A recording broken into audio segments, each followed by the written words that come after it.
তিউনিসিয়ায় নৌকাডুবিতে অন্তত ৯ অভিবাসীর মরদেহ উদ্ধার। তিউনিসিয়ার উপকূলে নৌকাডুবিতে অন্তত ৯ অভিবাসী মরদেহ উদ্ধার করেছে দেশটির কোস্টগার্ড। এক প্রতিবেদনে এমনটা জানিয়েছে কাতার ভিত্তিক সংবাদ মাধ্যম আল জাজিরা।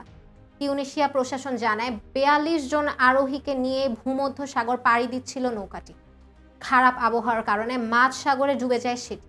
এ পর্যন্ত ২৭ জনকে জীবিত উদ্ধার করা হয়েছে, নিখোঁজ আরও ৬ জন। আরোহীরা সবাই সাব সাহারান আফ্রিকার নাগরিক বলে জানিয়েছে কোস্টগার্ড।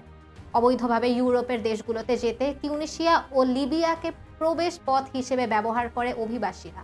ভূমধ্য সাগর পাড়ি দিতে গিয়ে প্রতি বছর মৃত্যু হয় বহু মানুষের।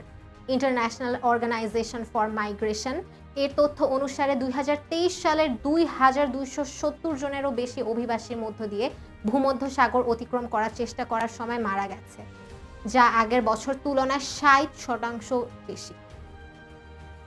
দর্শক, ধন্যবাদ এতক্ষণ সাথে থাকার জন্য।